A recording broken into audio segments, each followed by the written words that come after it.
اللہ العظیم وَأَوْحَيْنَا إِلَى مُوسَىٰ وَأَخِيهِ،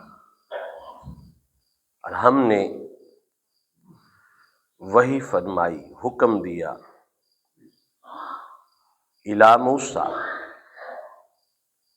حضرت موسیٰ علیہ السلام وَأَخِيهِ، اور آپ کے بھائی کو، أَن تَبَوَّأَ، کہ وہ دونوں مل کر بنائیں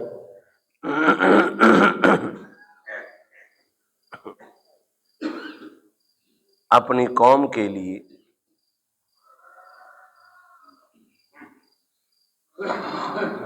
شہر میں ایک گھر،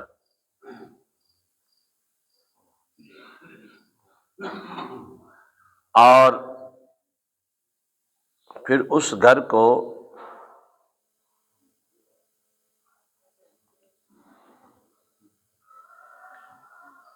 قبلہ مقرر کر لیں،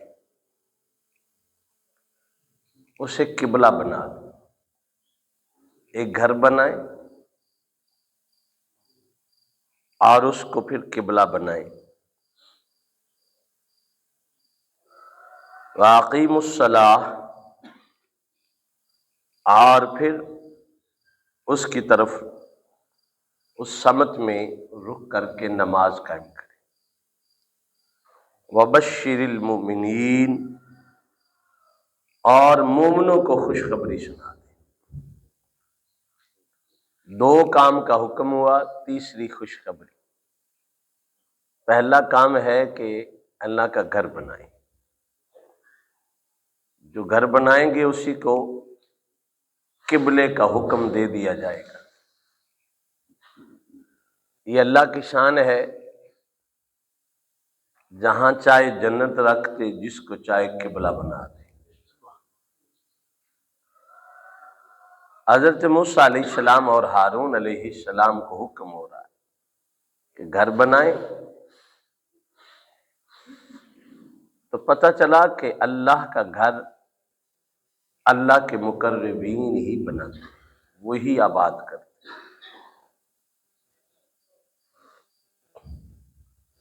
اللہ تعالیٰ کا گھر وہی بنائے گا جو اللہ کا پیارا ہوگا، جس کو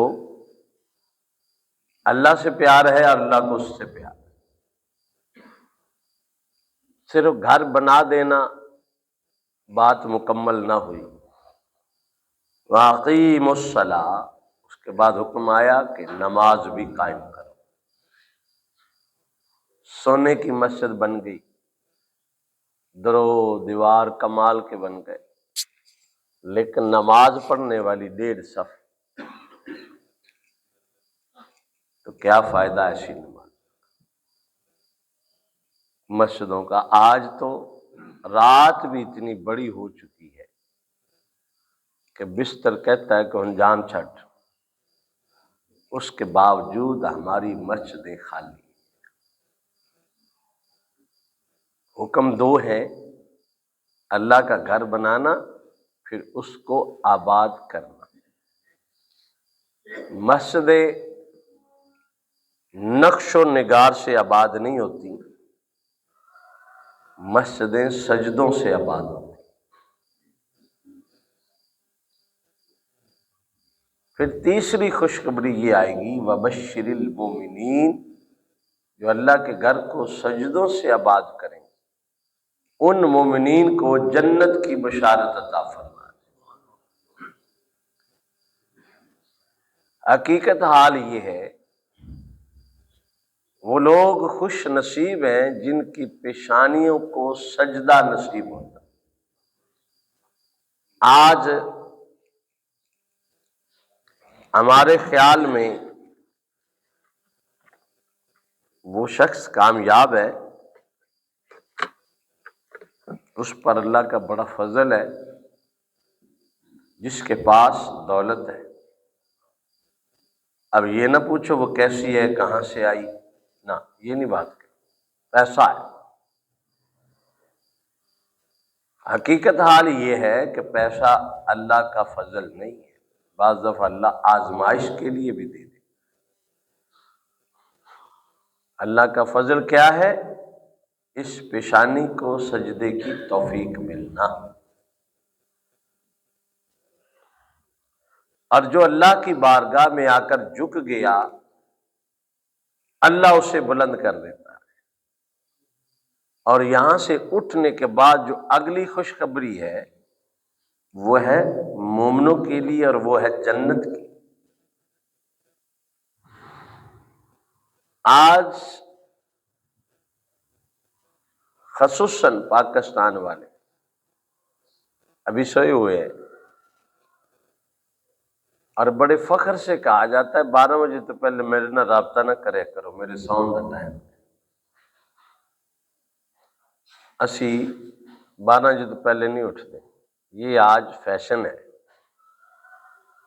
کسی نے بڑا پیارا جملہ بولا، اس نے کہا کہ جو قوم اٹھے ہی زوال کے وقت، وہ زوال کا وقت ہوتا ہے، جو قوم اٹھے ہی زوال کے وقت اللہ اسے کیسے بلند کر دے، اور جو قوم تہجد کے وقت اٹھے، فجر کے وقت اٹھے،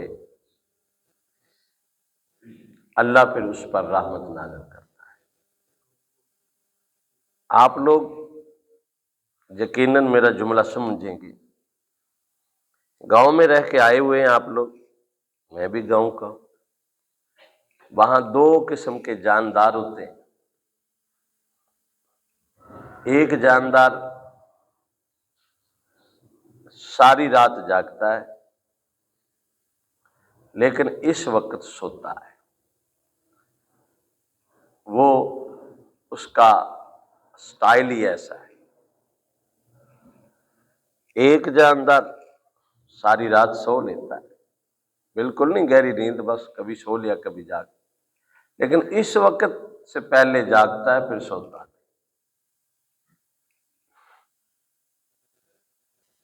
اب وہ جو ساری رات اپنی نیند پوری کر کے اس وقت جاگا ہوتا ہے اس کو بکری کہتے ہیں یا گائے بھینس کہتے ہیں، اور جو ساری رات جاگتا ہے اس وقت سوتا ہے اسے کتا کہتے ہیں۔ اور پھر فرق کیا ہے؟ کتیا جو ہے وہ 12 بچے جنتی ہے، اور اس کی قربانی بھی کوئی نہیں کرتا، روزانہ اسے ذبح بھی کوئی نہیں کرتا، لیکن پھر بھی اس کے ریوڑ نظر نہیں آتے۔ لیکن جو ساری رات اپنی نیند پوری کرنے کے بعد تہجد کے وقت اٹھتی ہے اس کا نام بکری ہے، گائے ہے، بھینس ہے، بھیڑ ہے۔ روزانہ بھی ذبح ہوتے ہیں، روزانہ بھی ذبح ہوتے ہیں،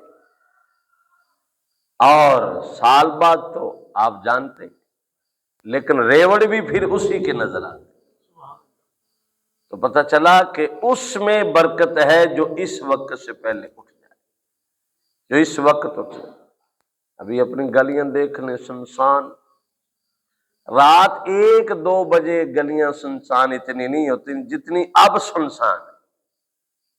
اب ہوں کا عالم ہے، خالی گلیاں، ڈر لگے رہتا ہے کوئی پھاڑی نہ لے، جی ہے نا۔ جب جس قوم کا یہ حال ہو جائے، اب میری درس کے جملے ختم ہونے لگے ہیں، میں گفتگو روکنے لگا ہوں۔ یہ ساری باتیں آپ کو پتہ کیا لگ رہی ہیں؟ ہاں جی قوم ہی انج، ہاں جی ان کی کری قوم انج ہوگی۔ قوم کس سے بنتی ہے؟ قطرے قطرے سے کیا بنتا ہے جی؟ تنکے تنکے سے گھونسلہ بنا، قطرے قطرے سے دریا بنا، فرد فرد سے قوم بنی۔ اسی قوم نو نہیں سنوار سکتے، آدھا گھر تو سنوار سکتے، ابھی آپ گھر جائیں، غور کریں کیا ادھی رات کا ٹائم ہے یا سارے جاگے ہیں؟ بات سمجھ آ رہی؟ اگر سب جاگ کے اپنے کام کاج میں، درود شریف میں، قرآن پاک میں لگے ہیں تو پھر جا کے سجدہ شکر ادا کر لینا کہ مولا تیرا احسان ہے، میرے گھر میں رونق ہے۔ بات سمجھ آ رہی؟ بہرحال یہ چند جملے ہیں، اللہ سمجھنے کی توفیق عطا فرمائے۔ الصلاۃ والسلام علیکہ یا سیدی یا رسول اللہ۔